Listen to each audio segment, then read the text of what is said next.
Fit بال club Manchester city کے owner دنیا کے امیر ترین لوگوں میں جن کا شمار ہوتا ہے پہ بڑے سنگین الزامات.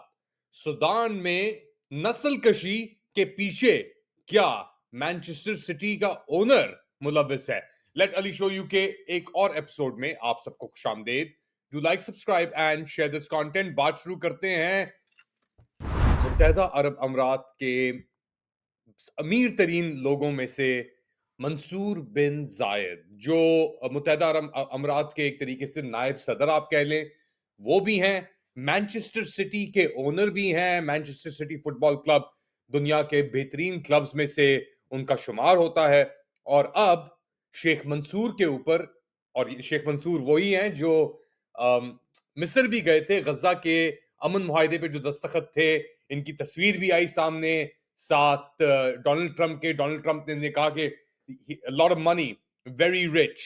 تو رچ تو ہیں، $2 ارب دیے اپیرنٹلی الیجڈلی شیخ منصور نے، جو ڈونلڈ ٹرمپ جونیئر، سٹیو وٹکاف کا بیٹا زیک، ان کی یہ جو کرپٹو کرنسی کا انٹرپرائز ہے اس کے لیے $2 بلین.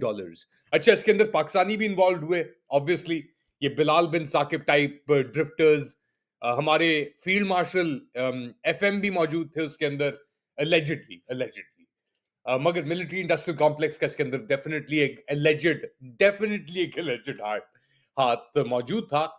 مگر اب شیخ منصور کے اوپر ایک اور تہمت، ایک الزام لگا ہے، اور یہ بیسکلی کہا جا رہا ہے کہ انہوں نے جو R S F rapid support force ہے سوڈان کے اندر، ساؤتھ سوڈان کے اندر، جو نسل کشی کر رہے ہیں الفاشر کے اندر، ان کو انہوں نے ایڈ اور امپیکٹ اور ان کی مدد بیسکلی کی، پیسے اور ویپنز ٹرانسفر کرنے کے ساتھ ساتھ. اب کیا کہا جا رہا ہے پہلے تو بتاتے ہیں کہ جی کون ہے شیخ منصور بن زائد. جس طرح ذکر کیا، مین سٹی نہ صرف وہ ایک ارب کھرب پتی ہیں، بٹ آلسو جو متحدہ عرب امارات کی جو ملٹری اور پولیٹیکل آپریشنز ہیں سوڈان کے اندر، ان کے اوپر الزام لگایا جا رہا ہے کہ اس کے پیچھے یہ بھی موجود ہیں. اور ساؤتھ سوڈان کے اندر ہم نے ذکر پہلے بھی کر چکے ہیں، دگالو، ہیمیتی، ایسے کیریکٹرز جو آر ایس ایف کے لوگ ہیں، لیڈرز ہیں، ان کے پیچھے بھی ان کا ہاتھ ہے. تو اب فٹ بال اور نسل کشی کے درمیان کھڑے ہیں allegedly شیخ منصور. اور شیخ منصور بھائی ہیں ایم بی زی کے، محمد بن زائد، جو اس وقت عامر ہیں آپ کے متحدہ عرب امارات کے بڑے ہی ایک عجیب اور انفلوئنشل کیریکٹر تو ہے ہی ہیں، مگر ان کے اوپر جو الزامات لگے ہیں کہ انہوں نے کس طریقے سے ساؤتھ سوڈان کے اندر جنگ کو پھیلایا، انہوں نے کس طریقے سے حمایت کی اسرائیل کی نسل کشی غزہ کے اندر اس کے دوران، اور اب الفاشر کے بعد جو ویڈیوز آ رہی ہیں، جو بیک لیش آیا ہے پوری دنیا کے اندر، یہاں تک کہ امریکہ کے اندر بھی جو تصاویر ہم نے دیکھی، جو ویڈیوز ہم نے دیکھی جلی ہوئی باڈیز کی، لوگ مرے ہوئے سائیڈ آف دا روڈ، ان سب چیزوں کے بعد ایک پریشر ماؤنٹ ہوا ہے اور ان کا نام سامنے آ گیا ہے شیخ منصور بن زائد کا، جو ایم بی زی کے بھائی ہیں. اب سیٹلائٹ امیجز کے بعد بھی ہم نے کیپچر دیکھا، سیٹلائٹ امیجز نے دکھایا کہ پوری کی پوری یعنی سڑکوں کے اوپر ایک خون، یہاں تک خون بھی ڈیٹیکٹ ہو رہا ہے گا، اتنا خون بہایا گیا ہے وہاں پہ کہ اب وہ سیٹلائٹس کے تھرو خون بھی ڈیٹیکٹ کیا جا رہا ہے. ہزاروں کی تعداد کے اندر کہا جا رہا ہے کہ لوگوں کو مارا گیا ہے، اور آر ایس ایف کی ڈائریکٹ امپلیکیشن اس کے اندر ہے. ویڈیو فوٹیج بھی اب سامنے آ گئی ہے، کئی اور چیزیں اب سامنے آئی ہیں اس چیز کو لے کر. مگر اصلی وجہ کیا ہے؟ سوڈان کے پاس میں نے پہلے بھی ذکر کیا، تیل ان لمیٹڈ، یعنی بہت بڑے ذرائع ہیں ان کے پاس تیل کے، ان کے پاس سونے کے ریزروز بہت موجود ہیں، ان کے پاس زمین ہے جو فرٹائل ہے، اور وہاں پہ پانی بھی موجود ہے ان ایریاز کے اندر. اور ساتھ ساتھ جو باب المندب کا جو یہ ریڈ سی اور یہ بیسکلی جو چینل نکلتا ہے اور جاتا ہے مصر کی طرف اور اسرائیل کی طرف، وہاں پہ پورٹ بھی موجود ہے. متحدہ عرب امارات کی مدد سے اس پورٹ کے اوپر بھی کام کیا گیا، بنایا گیا. وہاں سے آر ایس ایف ساؤتھ یہ جو سوڈانیز آرمی ہے اس کو سپورٹ بھی دی گئی جب جنوبی سوڈان یعنی ساؤتھ سوڈان کے اندر یہ پورا یہ چل رہا تھا سلسلہ آج سے کوئی 10-15 سال پہلے. تو اس دور سے متحدہ عرب امارات وہاں سے سپورٹ کر رہا ہے.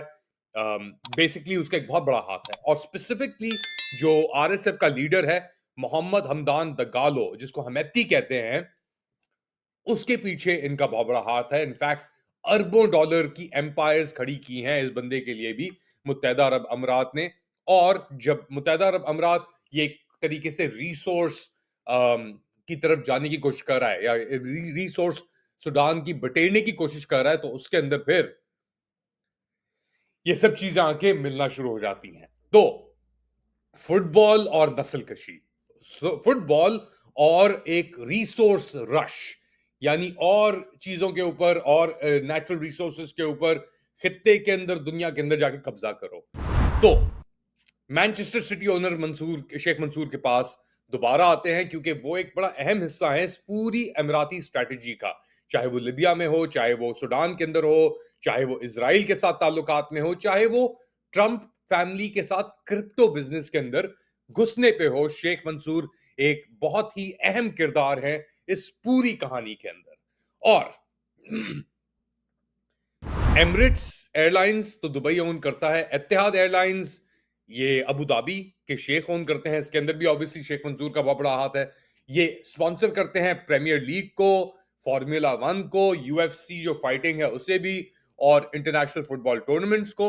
ये स्पॉन्सरशिप्स आती हैं बड़े ही शानदार, खूबसूरत, वेल एडिटेड एमिरेट्स के प्रोमोज, ये सब कुछ, मगर उसके पीछे हकीकत एक ऐसे जहन्नुमी कुफरनुमा ये रियासत की है, मुत्तहदा अरब अमीरात की, जिसके हाथ खून से रंगे हुए हैं। और ना सिर्फ सूडानियों के खून से रंगे हुए हैं, इनके हाथ गजा के अंदर जो नस्ल कशी हुई है, जो खून बहाया गया है, उससे भी रंगे हुए हैं। क्योंकि ये जब सब कुछ हो रहा था तो एक तरीके से पॉलिटिकल कवर भी दिया हुआ था ना एमबीजी ने इजराइल को। हमास के खिलाफ भी स्टेटमेंट आए, ताल्लुकात और तिजारत के अंदर कोई कमी नहीं आई, फ्लाइट्स बरकरार रही। मुत्तहदा अरब अमीरात का फ्लाई दुबई भी है, एमिरेट्स का जो ऑफ शूट है, एमिरेट्स की भी डेली कोई 5 या 6 फ्लाइट्स चल रही हैं बिटवीन यूएई और इजराइल। तो आप खुद ही अंदाजा लगा लें कि कितनी बड़ी इन्वेस्टमेंट है, कितना बड़ा इनका एक स्प्रेड है जो इन्होंने किया हुआ है। साथ साथ यूएफसी की मैं बात कर रहा था, डेना वाइट प्रेसिडेंट यूएफसी, वो भी इनके साथ तस्वीर इनकी सामने आई। सब भाई हैं, ये शेख मंसूर हो गए, एमबीजी हो गए, और शेख तहनून बिन जायद वो भी भाई हैं इनके, इंटेलिजेंस हेड भी रह चुके हैं। तो स्पोर्ट्स के अंदर बड़ा घुस गई है। मैनचेस्टर सिटी जब जीती भी थी टूर्नामेंट, आपको याद होगा कुछ साल पहले, उसके अंदर भी शेख मंसूर बड़े आगे थे यूएफा के अंदर। तो ये पूरा एक एम्पायर जो है कि जी एक तरफ आप स्पोर्ट्स को और फुटबॉल के जरिए अपना एक सॉफ्ट इमेज बनाएं, दिखाएं दुबई कितना खूबसूरत है, टॉलरेंस, बड़ी इमारतें, जहाज, एमिरेट्स, एतिहाद, और दूसरी तरफ जो आपके पॉलिटिकल, जियोपॉलिटिकल आपके मौकफ हैं, उसको आप कंप्लीटली, यानी उसके ऊपर कंप्लीट फंडिंग करें, लोगों को हथियार पहुंचाएं, सोना पहुंचाएं, जो भी आप दे सकते हैं आप दें। अच्छा, इंटरेस्टिंग चीज ये है कि ये एक तरफ तो साउथ सुडान और सुडान के अंदर ये आरएसएफ को फंडिंग करके इस तरीके से ये ऑपरेट करते हैं, दूसरी जानिब ये कैंपेन चलाते हैं नो टू रेसिज्म की, ब्रिटानिया में और दीगर जगहों के ऊपर। तो ये एक बहुत ही हिपोक्रिटिकल एक मौकफ है जो अपनाया हुआ है मुत्तहदा अरब अमीरात ने। और अब अपनी वेल्थ, अपनी ताकत, अपने कनेक्शंस की बुनियाद के ऊपर ये कोशिश कर रहे हैं कि जो इनके जुर्म है खित्ते के अंदर, सुडान से लेके पाकिस्तान तक एक्चुअली, उसके ऊपर मिट्टी पाली डाली जाए, किसी भी तरीके से उसको किसी तरीके से छुपाया जाए। यानी हकीकत जो नस्ल कशी की है, जो खून खराबे की है, उसके ऊपर खेल का, इंटरनेशनल स्पोर्ट्स की एक वनियर, एक लेजिटिमेसी चढ़ाई जाए। दुबई आए, वेकेशन करें, खूबसूरती, महल, पैसा, अनलिमिटेड पैसा, दुनिया भर से लोग, मगर उसके नीचे स्मगलिंग, क्राइम्स, साउथ सुडान के अंदर मिलिट्री ऑफेंसिव्स, लिबिया के अंदर ड्रोन फ्लाइट्स और हफ्तार को support, list goes on and on and on. और गजा और इजराइल को तो हम भूल ही नहीं सकते, इब्राहिम अकॉर्ड्स को तो नहीं भूल सकते हम। और अब पाकिस्तान को भी उसी तरीके से, जिस तरह फॉर एग्जांपल हम भूल जाते हैं कभी-कभार कि एमबीजी ने मेंटोरिंग की थी हमारे फील्ड मार्शल की। ये तस्वीर आप देख लें, 2 डिफरेंट तस्वीरें आपको दिखा रहा हूं मैं कि एमबीजी ही थे वो जो गाइड कर रहे थे, मेंटोर कर रहे थे पाकिस्तान के आमिर फील्ड मार्शल आसिम मुनीर को। तो आप लोग क्या समझते हैं? बताएं मुझे कमेंट सेक्शन के अंदर। Do like, subscribe and share this content. थोड़ी देर बाद दोबारा हाजिर होऊंगा अपडेट के साथ। तब तक के लिए टेक केयर।